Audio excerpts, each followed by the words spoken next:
Hey, what's going on? This is Stephen A. Williams, president and founder of the creditrepairshop.com. And in this video, we're going to talk about, can you be arrested for having civil debt? And this is a question.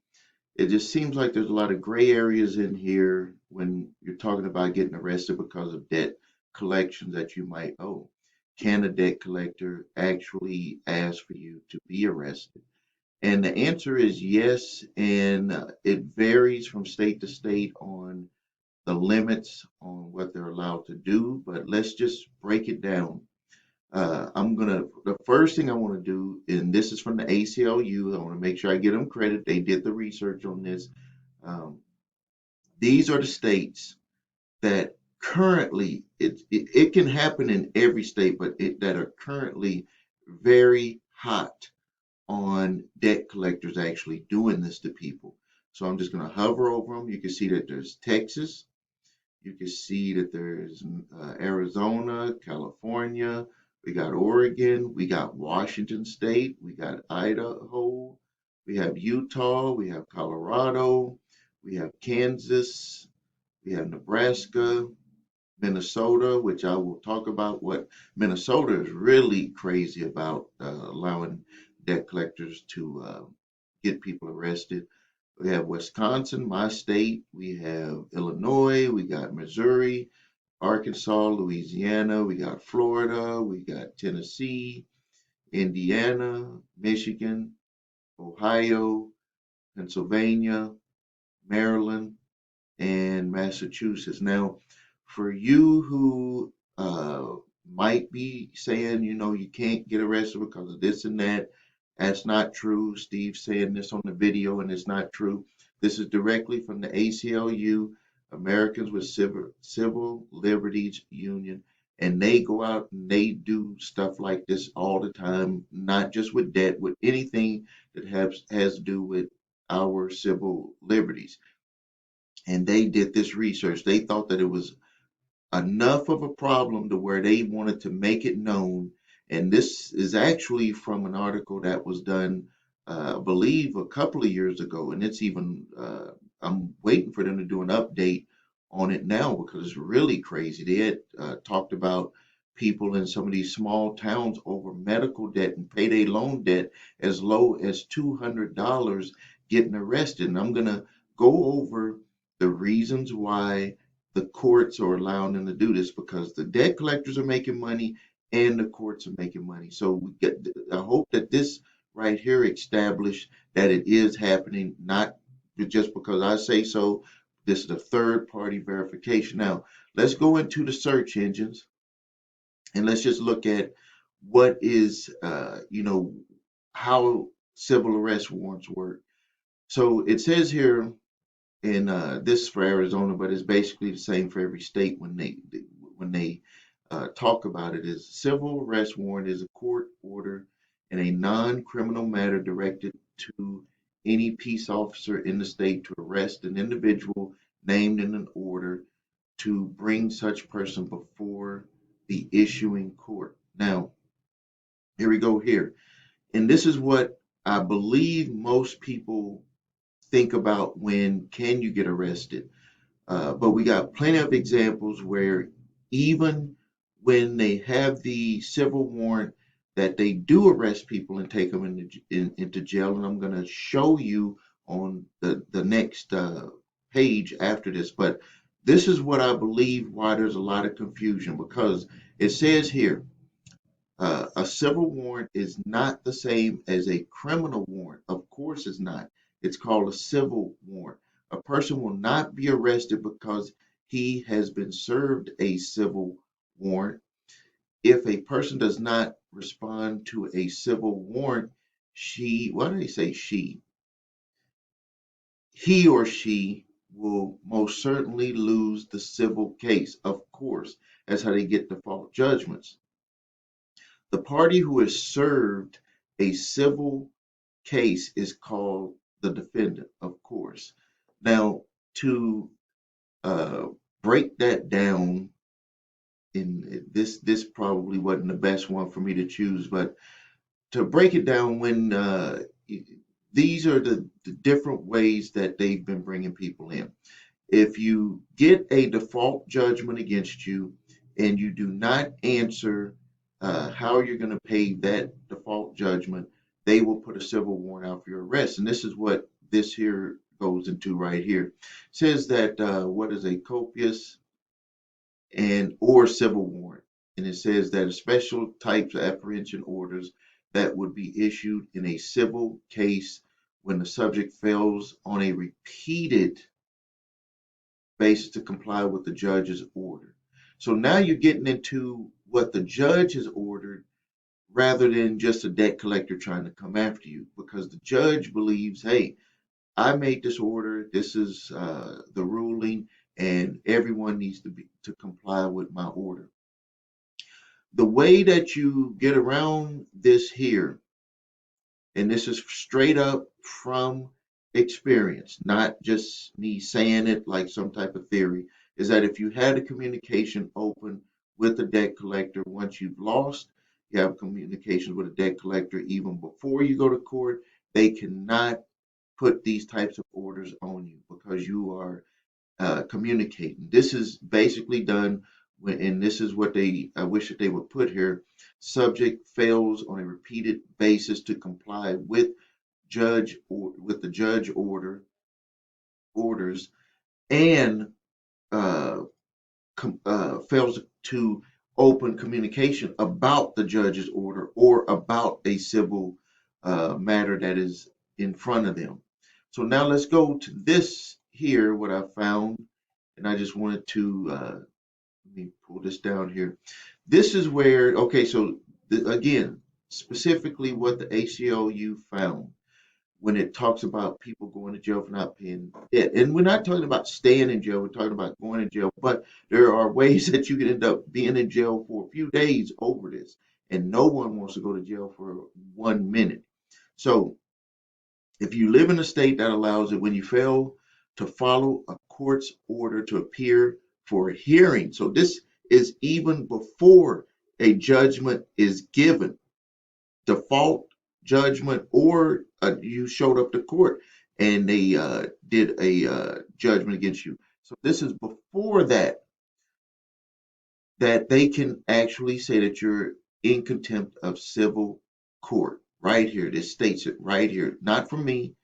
This is what the ACLU has found, how debt collectors are using the law, twisting it up to work in their favor. Now, and about 1/3 of United States creditors will sue a consumer for payment. When a debtor is unable to pay, they are arrested for defying the court order.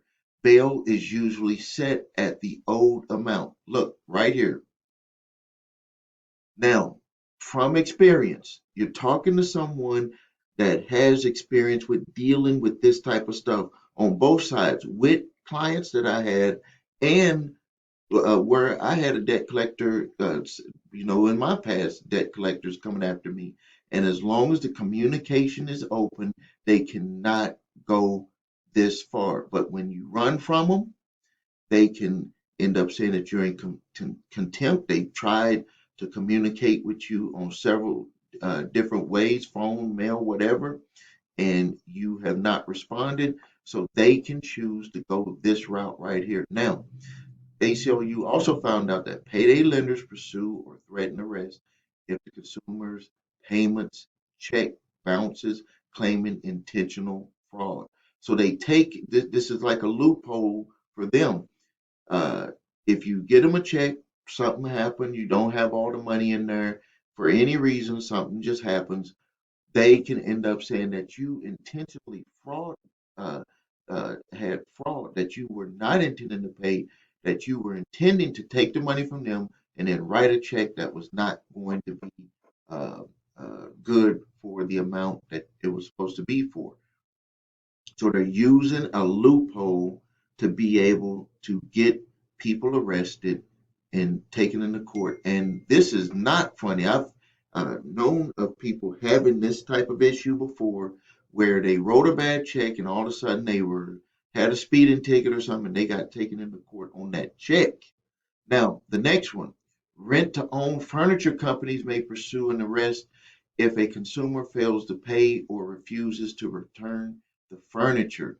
This is one that is becoming big, and they're using this because they know that people who are using the rent to own, they don't have the money. And yeah, they made it easy for you to get the furniture and the rent to own it. But if you don't get the furniture back or you don't pay, they are coming after you because they're using the loophole to say that you actually stole the furniture. So they're putting two things on top of you. They're saying that you have a civil matter, and they're saying that you have stolen the merchandise. So they're using two different things, and they are getting people arrested by doing that. So my advice to you is to not play around with this, is to not sit here and listen to people on YouTube saying don't pay a debt uh, because you don't have to pay it. This can happen to you, and this is from a third party, ACLU. This is not from me. Now, I'm not saying that you pay a debt that you're not supposed to pay. I'm not saying that.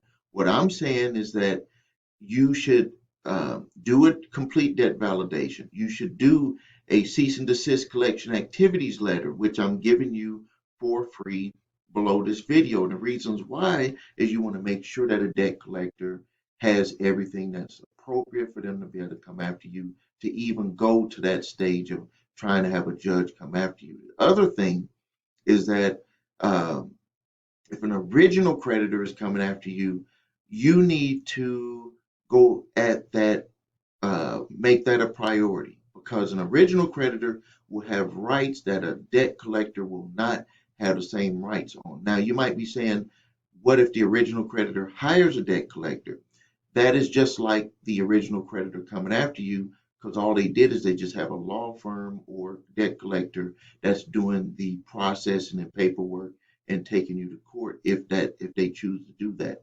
So if you have an original creditor coming after you, you need to get the lines of communication open so they know what's going on with your situation. So they may not go forward if they believe that there's not going to be any way that they can get paid from you or get paid from you right now. Because basically what people do is they just don't answer, and the original creditor or debt collector just steps it up because they're like, hey, they're just hiding money from us. They just don't want to pay, and we're going to make them pay. We're going to put the marks on their credit. We're going to do everything that we can do to get them in front of a judge to make them pay. But if you have the communications open, a lot of times it doesn't even get that far because they're going to hold your account for a later date and then keep coming back to it because they're not going to want to go after someone where there's just no potential way for them to get the money. And they might even ask you to prove that you have a financial hardship, and you might have to end up doing that just to stop them from going forward the other way. But if you find yourself where a debt collector has purchased the debt and now they're coming at you to try to collect it from you, you need to use the three letters or one of the three letters that I have below. The first one is a statute of limitations on debt.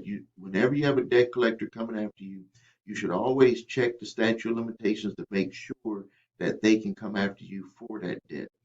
Every state is different with the statute of limitations. Now, we're not talking about a judgment coming after you. We're talking about a debt collection that has not made it that far.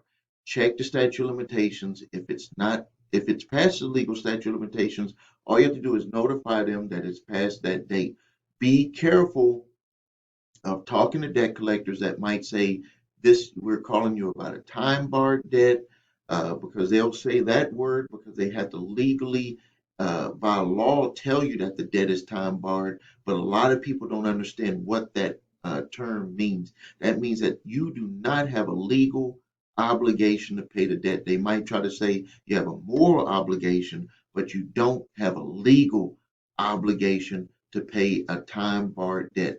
Time barred is just another way of saying the debt is past the legal statute of limitations for you to have to pay it. So what you need to do is down below, I have my free letter the statute of limitations letter, you just notify them that the debt is past the legal statute of limitations for them to be able to collect it from you. That's all you have to do. That even goes for an original creditor, not just a debt collector. If it is not passed, and another way that you can check to see if it's past the legal statute of limitations, let me tell you how the clock works. On your credit reports, if you look at the charge off date, that is when the clock starts ticking on the statute of limitations for them to be able to collect the debt. Don't be confused. Just because a debt is charged off or written off does not mean that you don't owe the debt. They can come after you for it. They are just putting it on their books as a debt that is not performing on their books for their investors. They have to tell the truth to their investors. They can't say that your loan is making monthly payments when it's not. So they have to put it on the books as a charge off or write off. That's all that means. So don't listen to people who are telling you that you don't have to pay a charge off or a write off. Now, the next step that they're going to do, they're either going to come after you with a lawyer or a debt collection company as the original creditor, where they hire a debt collector to come after you, and in order they're going to sell it and have a debt collector come after you. So when you look at the charge off date, that's when the clock starts ticking. And if you don't have your credit reports, go to the website, your order number 3 scores, get your credit reports, because this can save you a lot of money. You need to know on all 3. And if it's past the legal statute of limitations to collect, just send the statute of limitations letter. That's it. You don't need to get into talking about the amounts, nothing. If it's not past the legal statute of limitations to collect, I want you to send a letter that's called a cease and desist collection activities letter. That letter can sometimes get them to stop, because if a debt collector has purchased the debt, they may not have all of the documentation to prove that you have to pay that debt, and they may choose not to come after you. Now, if they're working with the original creditor, yeah, they're going to send you all of that information, and you still comply because you had a communications open, and they're going to send you all the information, and then you'll just be able to move forward from there. If it's through a debt collector who has purchased the debt, then you're sending that cease and desist collection activities letter. They're going to respond back, and if they have all the appropriate documentation, everything, and we're not just talking about bank statements, we're talking about a full accounting of how they're trying to make the claim of the amount that they say you owe. If they have all of that, then you need to move forward with a settlement phase so you can get this done and over with. If they don't have it, then you need to respond back and get the information that they need to get to you. I give you all 3 of those letters: statute of limitations, cease and desist collection activities letter, and the debt validation letter. The link is below here. And I give you all 3. Use the one that you need to use for your specific needs.